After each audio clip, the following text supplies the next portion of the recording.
अस्सलाम वालेकुम नाजरीन, मैं हूं शनीला अम्मार और मेरे साथ मौजूद है जहीर अहमद। और आप सबसे पहले रिक्वेस्ट है कि हमारे चैनल को सब्सक्राइब करें, बेल आइकॉन को प्रेस करें और लाइक शेयर करें और हमें अपना फीडबैक जरूर दें। तो आज हम बात करेंगे बिलावल भुट्टो की। कल एबटाबाद में जो उन्होंने जलसे से खिताब किया तो उन्होंने बात की कि जी बुजुर्गों को चौथी दफा जो है वो मुंतहिब करने की बजाय आप मुझ पे भरोसा करें। तो बिलावल भुट्टो जब ये बात कह रहा है तो उसके पीछे वजूहात क्या हैं वो हम डिस्कस करेंगे। परवेज इलाही साहब ने जी बयान दिया, उन्होंने कहा कि इमरान खान को जेल में कौन कौन मिलने आते हैं, तो उस पर भी हम बात कर लेंगे। कुछ परवेज इलाही के बयान के ऊपर हम जो है बात कर लेंगे। अंसार अब्बासी साहब की स्टोरी आई है, उन्होंने क्या बताया, पीटीआई को बैन किया जा रहा है कि उनको इलेक्शन में हिस्सा नहीं लेने दिया जाएगा, इसके ऊपर भी हम बात करेंगे। तो अस्सलाम वालेकुम जहीर, कैसे हैं आप? जी वालेकुम सलाम, ठीक ठाक। शीला, आप कैसी? मैं ठीक ठाक हूँ, अल्लाह का शुक्र है। अच्छा जहीर, आज एक तो पीपल्स पार्टी पे बात करते हुए हम बात करते हैं कि पिछले दिनों आपने एक तजिया दिया था जिसमें आपने कहा था कि पीपल्स पार्टी जो है वो एंटी स्टैब्लिशमेंट वोट खींचना चाहती है। पीपल्स पार्टी के अपने सारे जो कैलकुलेशन, उसके बारे में बात की। तो हमारे एक बड़े जयद सहाफी है, मुझे लगता है कि आपका ही सारा तजिया सुन के तो उन्होंने अपना तजिया करके ट्वीट कर दी। तो ये बड़ी अच्छी बात है कि आपको लोग इतने सहाफी, सीनियर सहाफी सुन रहे हैं, आपके तजिए को इतना सीरियस ले रहे हैं। अच्छा, एक कल बिलावल भुट्टो ने एबटाबाद में जलसा किया और उन्होंने कहा कि जी चौथी दफा 70 साल के बुजुर्ग को आप मुंतहिब करने के बजाय मुझे मौका दें। तो ये बात करते हुए वो अपने वालिद साहब को भूल गए जिनको अभी भी शायद सदर बनाना चाहते होंगे। तो कोई उनकी रिटायरमेंट का भी सर्टिफिकेट हमें दिखा देते तो हम मान लेते कि आइंदा आपकी सियासत उनकी सियासत के जरिए असर नहीं होगी। तो उन्होंने ये बात की। दूसरा मुझे ये बताएं कि बिलावल भुट्टो जब ये बात करते हैं तो वो इसके लिए क्या एविडेंस लोगों के सामने रखते हैं कि मैंने ये काम कर दिए हैं तो अब आप मुझे वोट दे। मतलब सिंध के अंदर कौन सा उन्होंने कोई दूध और शहद की नहरें बहा दी हैं, कोई वहां पे इंफ्रास्ट्रक्चर नहीं है। कराची को ही ले लें कि वहां पे पानी जो है वो तक टैंकों के जरिए आ रहा है। वो खुद कहते थे मैं टैंकर खरीद के पानी पीता हूँ। फिर एक दफा उन्होंने कहा था कि सिंध को भी शहबाज स्पीड की जरूरत है। अंदरूनी सिंध के हालात जो सबके सामने, 2008 से 2013 की हुकूमत थी जिसमें आपको याद होगा कि वो राजा परवेज अशरफ थे, एक डेट देते रहते थे इस महीने लोड शेडिंग खत्म होगी, इस महीने नहीं खत्म हुई थी। तो वो उस टेन्योर को देखते हुए 15 साल से सिंध में बैठे हुए उसको देखते हुए लोग किस चीज के ऊपर इनको वोट दें? बहुत शुक्रिया शनीला, बिल्कुल आपने सही कहा कि जो इस वक्त जो आपने बात की है अच्छा, मजे की बात है कि एक तरफ वो कह रहे हैं कि मैं यंग है और यंग को वोट दें और ये करें वो करें। वैसे तो इमरान खान ने सबसे पहले इस बयानिए को बेचा था, या इमरान खान ने बात की थी या कि दूसरी क्यादत आनी चाहिए, ये होना चाहिए।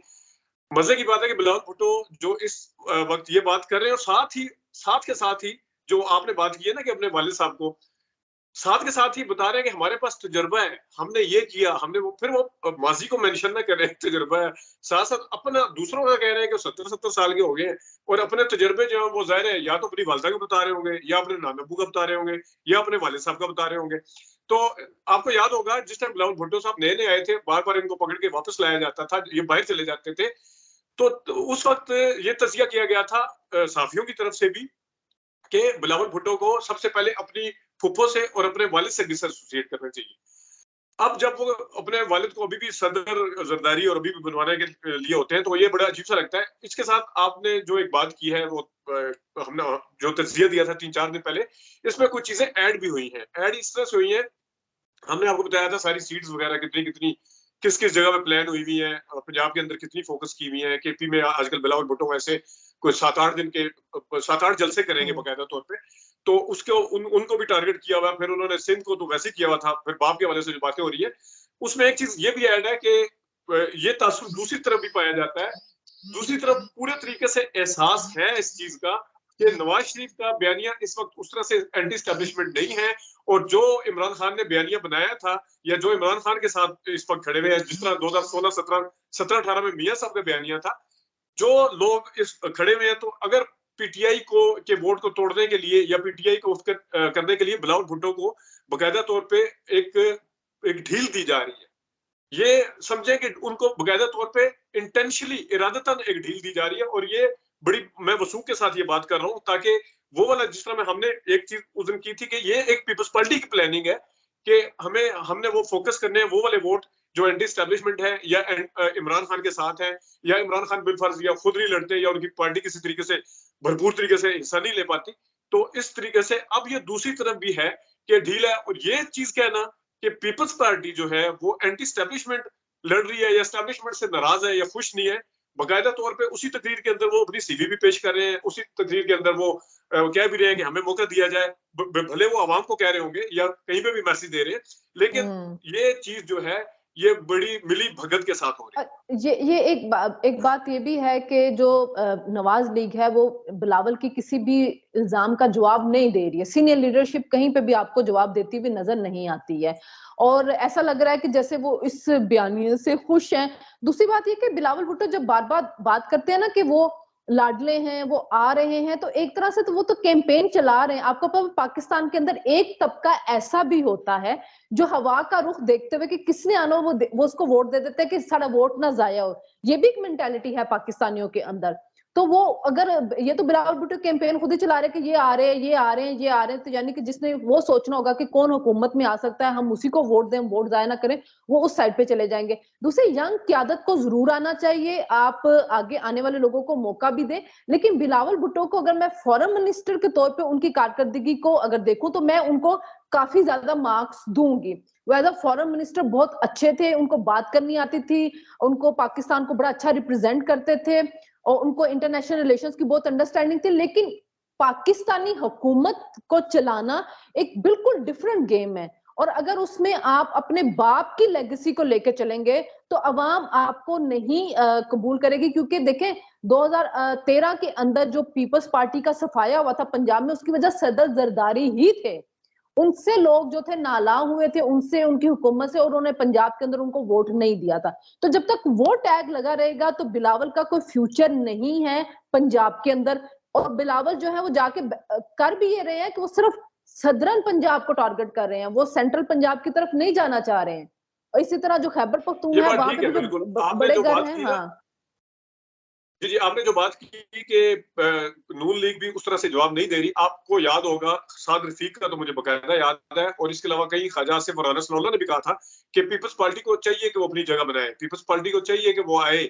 और मेरे ख्याल में नून लीग को सबसे ज्यादा अगर कोई हरीफ उसको सूट करता है वो पीपल्स पार्टी है, तो वो ये लाजमी चाहेगी कि जिस भी तरीके से हमारे खिलाफ जाए, जिस भी तरीके से वो, असल में उनका टारगेट, उनको पता है कि हमारा जो टारगेट है वो इमरान खान है, भले वो जेल के अंदर बैठा है, उनका टारगेट वो पीटीआई है। तो इसी तरह इस साइड पे है। दूसरी जो आपने बात की है कि खुद वो कैंपेन चला रहे हैं, ये बात बिल्कुल ठीक है। और अगर मैं थोड़ा सा आपके साथ इख्तिलाफ इसलिए करूंगा कि किसी जमाने में, अब इसके ऊपर सोहेल वड़ाइच वगैरह भी इस चीज के ऊपर है, और आपने डॉन की स्टोरी भी पढ़ी होगी कि नवाज शरीफ साहब कह रहे हैं कि हमें भी कोई ऐसा बयानिया बनाया जाए जिसमें कोई एस्टैब्लिशमेंट के हवाले से हो, प्रो एस्टैब्लिशमेंट या लाडला का तासब ना आए। तो जो आपने बात की है ये आज से 10, 15, 20 साल पहले बहुत था। लोग अभी इलेक्टेबल की हद तक के जो इलेक्शन लड़ने आ रहे हैं, उस हद तक आपकी बात से मैं एग्री करता हूं कि वो हवा का रुख देखते हैं कि कौन सी पार्टी की कबूलियत है, मकबूलियत से ज्यादा कबूलियत है। लेकिन अवाम के लेवल के ऊपर अब चीजें जो है वो काफी सारी बदल गई हैं। वो 15-20 साल पहले का ये जरूर था फिनोमेना, और ये सोहेल वड़ाइच साहब और दूसरे भी इसके ऊपर बात करते रहते हैं। इस वक्त आपको याद होगा, मैंने उस दिन भी बात की थी कि नवाज शरीफ ने खुद इस चीज को क्लेम करते थे कि हमने 2018 में जो वोट लिया है वो एंटी स्टैब्लिशमेंट बयानिया के ऊपर लिया है। तो आप अच्छा, उस वक्त नवाज शरीफ साहब और नून लीग का वोटर बिल्कुल एंटी स्टैब्लिशमेंट बयानिया के साथ खड़ा हुआ था, अब इमरान खान का खड़ा हुआ है। तो ये मैं इलेक्टेबल की हद तक आपसे एग्री करता हूँ। दूसरा जो बिलावल भुट्टो का जो है, आपने जरदारी साहब की बात की है, आसिफ जरदारी साहब जो है वो उस वक्त भी जब बेनजीर साहबा के साथ थे, सबसे ज्यादा बेनजीर के लिए भी एक किस्म का बैगेज थे। और मैं आपको बताऊं 2008 में, 2007 में बेनजीर की अगर शहादत ना होती, बेनजीर अगर जिंदा होती, मैं अभी मतलब ये मेरा तज्जिया है, अगर उनकी शहादत ना होती तो बेनजीर को हुकूमत नहीं मिलती थी, पीपल्स पार्टी को हुकूमत नहीं मिलती थी। ये बेनजीर की शहादत हुई थी तो लोग फिर भूल गए, फिर जरदारी साहब को भी भूल गए। वो एक मजलूमियत का जो था एक आंसर पाया जाता था पंजाब के अंदर भी। और एक चीज जो आपने बात किया बिलावल भुट्टो की तकरीरों की, बिलावल भुट्टो की तकरीरें जो है अगर माइनस जरदारी आप सुने वो बहुत ज्यादा अट्रैक्ट कर सकती हैं। उसकी वजह यह है कि पूरा 4 साल जो थे मरियम बीबी ने और शहबाज शरीफ साहब ने सिलेक्टेड का वर्ड यूज किया। वो सिलेक्टेड का वर्ड किसने दिया था? बिलावल भुट्टो ने दिया था। PTIMF बजट का वो लफ्ज किसने दिया था? बिलावल भुट्टो ने दिया था। कल महंगाई लीग का जो दिया वो किसने दिया? बिलावल ने दिया। कल कहा कि अगला वजीर आला जियाला, इस तरह के वर्ड वो, और वो तकरीर करने में उनका कंटेंट बड़ा तगड़ा होता जा रहा है। लेकिन अगेन वही बात है कि आसिफ जरदारी जब तक उनके साथ हैं और जब तक वो उनको अपना वो मानते हैं, गुरु मानते हैं, तो मेरे नहीं ख्याल के इतने लेकिन बात यह है कि 15 साल की कारकर्दगी लोग भी उनकी सिंध के अंदर देखेंगे। हाली तकरीरों से अब इतना मसला जो है ना वो हल होने वाला नहीं है। आपने बात की थी कि जो आप कह रहे हैं कि सहेलवड़ाई लिख रहे हैं, दूसरे लिख रहे हैं, ग्राउंड रियलिटीज भी कुछ और होती है। हम भी जाते हैं, लोगों से मिलते हैं। जो नवाज शरीफ का वोटर है वो हिला नहीं है उससे, वो उसके साथ उसी तरह से है। PDM की 16 माह की कारकर्दगी के बावजूद नवाज शरीफ का जो कटर वोटर है वो उसके साथ है। अच्छा, अब आते हैं हम दूसरे टॉपिक की तरफ। परवेज इलाही साहब ने कहा है जी कि इमरान खान से जेल के अंदर IMF वाले भी आके मिलते हैं, यूरोपीय यूनियन वाले भी मिलते हैं। तो अभी मैं उमर हमारे एक सहाफी हैं अवैस सलीम साहब, वो इंग्लैंड वो अमेरिका में होते हैं, तो उन्होंने बड़ा इस पे शुगर एक ट्वीट बनाया। तो उन्होंने कहा कि इनको ये नहीं पता कि डोनाल्ड लू भी जाके मिलते हैं और पैरों में पड़ के माफी मांग रहे होते हैं खान साहब से। तो उमर चीमा साहब कह रहे, कभी मैं अभी सुन रही थी तो कह रहे थे कि जब मैंने ये स्टेटमेंट सुनी तो मैं बड़ा हैरान हुआ कि ये कैसे हो सकता है कि जेल के अंदर जाके IMF मिल रहा है, यूरोपीय यूनियन मिल रहा है, इतनी फैसिलिटीज। तो कहते मैंने FIA वाले से पूछा, जेल से पूछा, मैंने नवाज शरीफ के टाइम पे जो जेल से, उन्होंने कहा ऐसा मुमकिन ही नहीं, ये हो ही नहीं सकता। जेल के अंदर मुलाकात सिर्फ वही लोग करते हैं जो उनके फैमिली के होते हैं, जिनका नाम कोई होता है। ऑफिशियल्स कैसे आके मिल सकते हैं? हाँ, अगर कोई बैनुल अक़वामी मुजरिम आपने पकड़ा, जैसे कुलभूषण यादव, तो उनके एम्बेसडर आके मिल सकते हैं। तो परवेज इलाही को क्या बनी PTI में आके, क्या उन्होंने भी लंबी लंबी छोड़नी शुरू कर दी है? अच्छा, इसमें मैं दो चीजें हैं। एक तो परवेज इलाही का बयान तो अपनी जगह पे है। इसमें मेरी एक कोर कमेटी के मेंबर से आज बात हुई मीटिंग्स के हवाले से। तो उन्होंने एक आपको देखा होगा आपने, ट्विटर के ऊपर भी एक ट्रेंड चल रहा है या एक ट्वीट्स चल रही हैं कि इमरान खान को डील देने की कोशिश की जा रही है और कोई बाहर से आके मिल रहा है। तो उन्होंने इस तासुर को तो बिल्कुल गलत कहा है कि कोई इस तरह डील के हवाले से कोई भी मुलाकात नहीं हुई है और ना हो रही है। ये कोर कमेटी के मेंबर से बकायदा मेरी बात हुई है और वो वकील भी है। अच्छा, इसका दूसरा हिस्सा मैं आपको वैसे भी एक बात है, परवेज इलाही की इस बात को अकल मानती नहीं है। अच्छा, दूसरी बात जो है, दूसरा मैंने पूछा IMF के हवाले से। उन्होंने कहा जी IMF का मिलना मुमकिन इसलिए भी हो सकता है, ये मैं नहीं कह रहा, वो कह रहे थे कि इसलिए भी हो सकता है कि आपको याद होगा कि इमरान खान साहब जब जेल से बाहर थे तो IMF वाले मिलने गए थे और उन्होंने कहा था कि आप जो हम वायदा कर रहे हैं या जो मौजूदा हुकूमत वायदा कर रही है, तो क्या आप इससे एग्री करते हैं? तो उन्होंने कहा था हाँ। तो IMF का वो नहीं, मतलब रूल आउट नहीं कर सकते मिलने के वाले। तो रह गया, आप मुजरिम कह रही है, वो मुजरिम नहीं है, मुलजिम है अभी। तो मुलजिम है और देखिए, जेल में ये फैसिलिटीज नहीं होती कि आपके पास दूसरे ऑफिशियल आके मिले।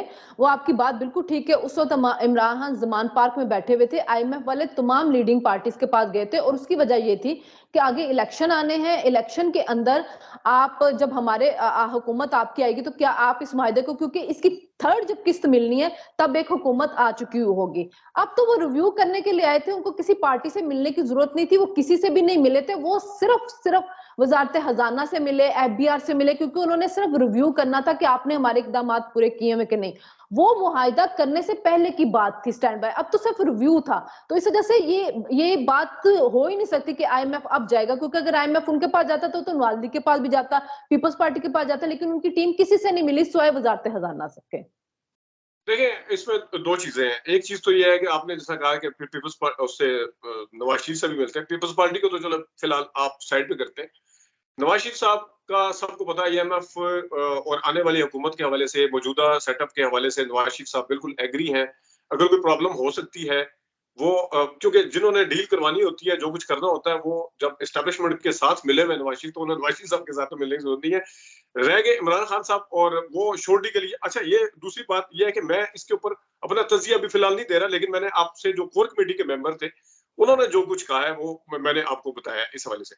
मैं हमें वो लोगों को थोड़ा सा हौसला देने के लिए कि इमरान खान अभी भी बड़े जी रेलेवेंट हैं, तो मेरा ख्याल में कि लंबी छोड़ दी गई है कि आप जितना मर्जी इसके ऊपर करें, वो बनता नहीं है कि कोई IMF के ऑफिशियल जाके मिले। अगर वो रेलिवेंट ना होते तो इस वक्त नवाज शरीफ साहब जो है वो अवाम के अंदर जलसे कर रहे होते, वो जाके लोगों को पार्टियों के इत्तेहाद में ना मिल रहे अभी होते। अभी अभी वही वाली नून जलसों के लीग लिए बहुत जो कहती टाइम थी है, हमने 16 महीने जलसों में में कुछ नहीं खटा, देखें। हमने सिर्फ 16 महीने में पीडीएम की क्योंकि हुकूमत थी, हमारी अकेली हुकूमत नहीं थी, तो नवाज शरीफ साहब दोबारा वही गलती करने क्यों जा रहे हैं? मैं नवाज शरीफ साहब को पिछले 30-35 साल से जानता हूँ, वो दोबारा वो वाली गलती करने क्यों जा रहे हैं आप कि आप आप सारे वही वाली चीजें इकट्ठी कर रहे हैं।